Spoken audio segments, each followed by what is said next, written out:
வணக்கம் மக்களே, நான் தான் உங்கள் ஹாஃப்பைக்கர் சென்னை.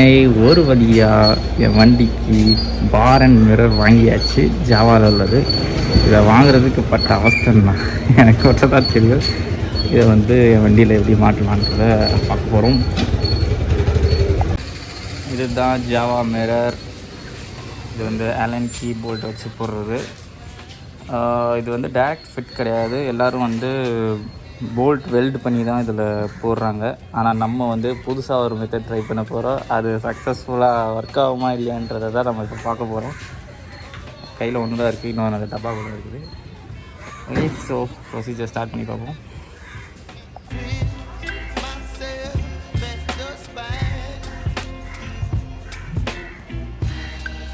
புரிச்சையில் பொறுமையாக வந்துச்சா? இவ்வளோ தான் சாமி, இவ்வளோ தான். பார்த்தீங்களா ஓட்டை? இந்த ஓட்டைக்குள்ளே இதை போட்டு பிரயோஜனம் கிடையாது. எனக்கு இது போய் நிற்காது, அதான் பிரச்சனையே. இப்போ எல்லாம் என்ன பண்ணுறாங்கன்னா, இது போய் சீட் ஆகிற மாதிரி ஒரு நட்டை வச்சு வெல்ட் அடிச்சுட்டு அதுக்கப்புறம் தான் டைட் பண்ணுறாங்க. ஆனால் நம்ம என்ன பண்ண போகிறோம்னா, வேறு ஒரு மெத்தட் கண்டுபிடிச்சிருக்கோம்.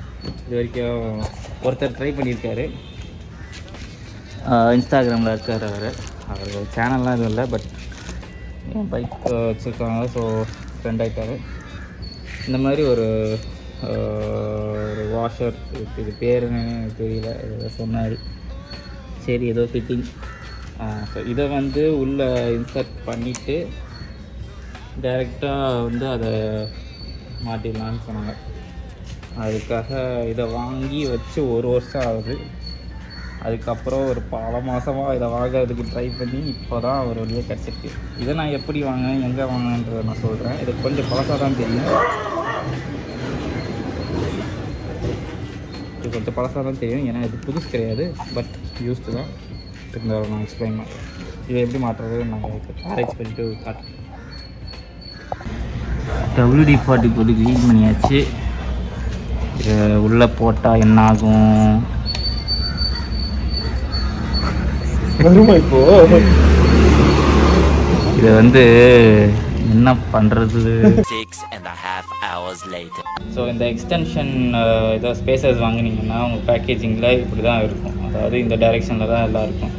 இதை பார்த்து மனம் தலையிடாதீங்க, குழம்பிடாதீங்க. இதை என்ன பண்ணணும்னா, இதை கழட்டிட்டு தலைகளை மாட்டிட்டு இதை இந்த கேப்புக்கு உள்ளால மாட்டணும். இது என்ன ஆகும்னா, நம்ம உள்ளே டைட் பண்ண எக்ஸ்பேண்ட் ஆகி அந்த ஹோல் உள்ளே போய்ட்டு லாக் ஆகிடும்.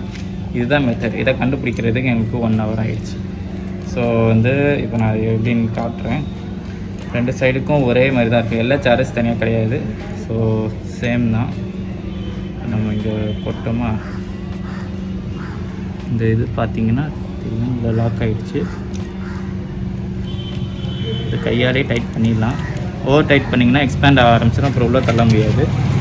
இப்போ கரெக்டாக உள்ளே போயிடுச்சு. ஆனால் இப்போ போனால் உள்ளே போகாது.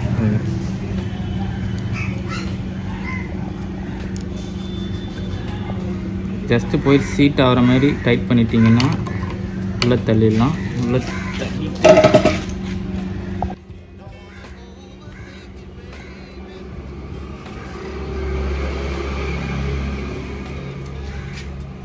ஃபிக்ஸ் ஆகிடுச்சு. இதுதான் ஆக்சுவல் மெத்தட். இதே தான் அங்கேயும் நடக்க போகுது. ஆனால் இப்போ என்னென்னா, ஒரு ட்விஸ்ட்டு. இந்த சைஸும் இந்த சைஸும் வேறு வேறையாக இருக்குது. இது கொஞ்சம் பெருசாக இருக்குது, இது கொஞ்சம் சின்னதாக இருக்குது. இதில் இப்போ என்ன பண்ண போகிறோம்னா நாங்கள் யோசிச்சுட்ருக்கோம். இது என்ன மெத்தட்னா, இந்த போல்ட் இது வழியாக உள்ளே போயிடுச்சுன்னா உள்ளே போய் லாக் ஆகிடும்.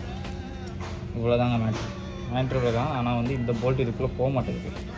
This is very small, that is very big. So இப்போது ஏதாவது போட்டு கிண்டி பெருசாக்கிடலாமான்னு யோசிச்சுக்கிட்டு இருக்கோம். அதை ஆராய்ச்சி பண்ணிவிட்டு நான் கண்டிப்பாக. அதாவது இப்போ என்ன பிரச்சனைனா, இது உள்ளே போகணும். உள்ளே போயிடுச்சுன்னா ஹேண்ட் பாரில் லாக் பண்ணிடலாம். ஆனால் இது சைஸ் சின்னதாக இருக்குது. இந்த கரும்பு உள்ளே போய் விட மாட்டேங்குது. ஆஸ் யூஸ்வல் நம்ம வீட்டில் ஆரம்பித்து இப்போ மெக்கானிக் ஷெட்டோ எங்கேயோ போயிட்டு தான் நம்ம இதை வேலையை முடிக்க போகிறோம். அதாவது என் பிளான் என்னென்னா, லேத்தில் போய் கொடுத்தா மேபி ஹோல் சைஸை கொஞ்சம் பெருசு பண்ணி கொடுத்துட்டாங்கன்னா இந்த போல்ட் உள்ளே போயிடும். சக்ஸஸ்ஃபுல்லி நம்ம கையால் நம்மளே மாட்டிடலாம். இப்போ லேத் கடைக்கு போயிட்டு நான் இருக்குன்னு பார்ப்போம். eventually.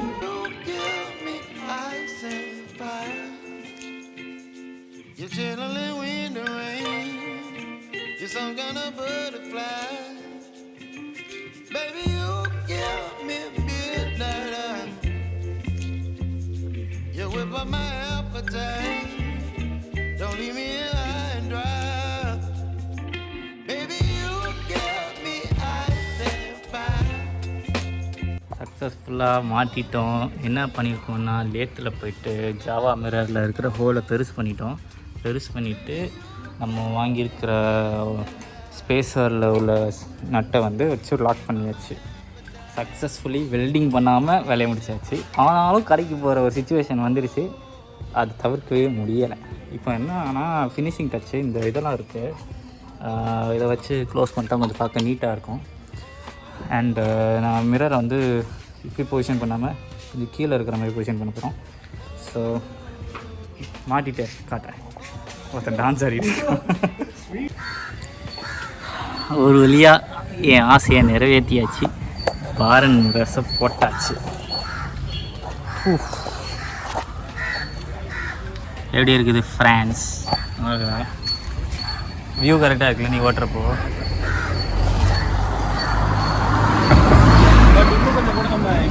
பண்ணிக்கலாம் நினைக்கிறேன். ஏன்னா கிட்ட இருக்கும்போது இந்த வியூ கரெக்டாக இருக்குது. நம்ம லைட்டாக தூரமாக போயிட்டோம்னா கொஞ்சம் பின்னாடி வர வண்டிக்கு வந்து ரொம்ப கொஞ்சம் தள்ளி இருந்தாலும் எனக்கு தெரிஞ்சு இது இவ்வளோ தான் எக்ஸ்டெண்ட் பண்ண முடியும் நினைக்கிறேன். இந்த சைடு திருப்புறது, இப்படி திருப்புறது, இதை இன்னும் கீழே இறக்கலாம். இதுக்கு மேலே ஏற்ற முடியாது, இப்படி எக்ஸ்டெண்ட் பண்ண முடியாது. நம்ம வந்து உல்டாவாக போட்டுட்டு மேலே இருந்துச்சுன்னா இப்படி இன்னும் கொஞ்சம் இறக்கிக்கலாம். நான் என்ன கேட்குறேன்னா இந்த இது இருக்குல்ல, இது இப்படி இருக்குல்ல, இது வந்து இந்த சைடு இப்படி மிரரை மட்டும் திருப்பலாம். ஆனால் இன்னும் எந்த அளவுக்கு வியூ இருக்குன்னு தெரியல. இது நான் வந்து ஓரளவுக்கு ஒரு லேன் கவர் ஆகிற மாதிரி வச்சேன். அப்போ ஓகே எப்படியோ. ஸோ இந்த மிரர்ஸ் வந்து 1450 1500 கிட்ட ஜாவா ஷோரூமில். ஆனால் நீங்கள் வந்து ஜாவா வண்டி இல்லைன்னா அவங்கக்கிட்ட இல்லைன்னு சொல்லிவிட்டு நம்மளை கடுப்பேற்றி விட்ருவாங்க. இது வந்து என் ஃப்ரெண்டு ஒருத்தர் அவர் வண்டிக்கு வாங்கிட்டு அவருக்கு செட் ஆகலைன்னு சொல்லி வச்சுருந்தார். அவர்கிட்ட வந்து நான் கொஞ்சம் டிஸ்கவுண்ட் போட்டு வாங்கிட்டேன். ஸோ சிபியில் வந்து வெல்டிங் பண்ணாமல் நீங்கள் வந்து மிரர்ஸ் மாட்டணுன்னா நான் ஃபஸ்ட்டு காமிச்ச அந்த ஸ்பேசர்ஸ் வாங்கி போட்டுக்கோங்க. போட்டுட்டு ஜாவா மிரரில் அந்த ஹோல் மட்டும் கொஞ்சம் பெருசு பண்ணிட்டீங்கன்னா அவங்க அந்த ஸ்பேசரோடு வந்த போல்டை வந்து உள்ளே மாட்டிட்டு பக்காவாக ஃபிக்ஸ் பண்ணிடலாம்.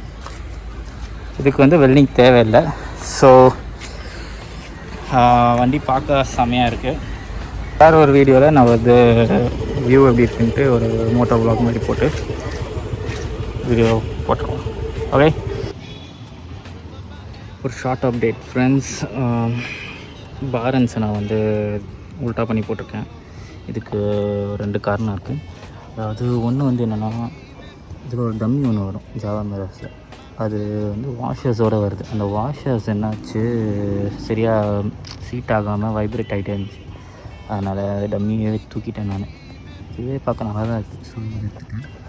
ரெண்டாவது வந்து இது வந்து தலைகீழ போட்டிருந்தது வியூ பயங்கரமாக அப்ஸ்ட்ரக்ட் ஆகுது. அதாவது கைக்கு கீழே தான் பார்க்குற மாதிரி இருக்கும். இப்படி இருக்கிறப்போ இப்படி குனிஞ்சு பார்க்குற மாதிரி இருக்கும். ரெண்டாவது வியூவும் நல்லா இருக்கணும், பார்க்குறதுக்கும் சூப்பராக இருக்கணும்னா எனக்கு தெரிஞ்சு இதுதான் ப்ராக்டிக்கலான ஒரு பொசிஷன். ஸோ ஜஸ்ட் உல்ட்டாக தான் பண்ணியிருக்கேன். அந்த சைட்லேருந்து எடுத்து இந்த சைட் போட்டிருக்கேன், இந்த சைட்லேருந்து எடுத்து அந்த சைட் போட்டிருக்கேன்.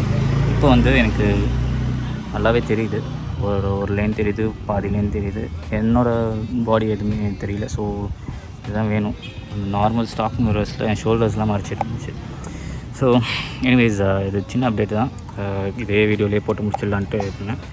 ஸோ உங்கள் கமெண்ட்ஸ் என்னன்ட்டு சொல்லுங்கள். இதாக குவைரிஸ் இருந்துச்சுன்னா சொல்லுங்கள். ரிப்ளை எப்போனாலும் பண்ணுவேன். ஓகே, எனிவேஸ் தேங்க்ஸ் ஃபார் வாட்சிங். Have a nice day. Right safe.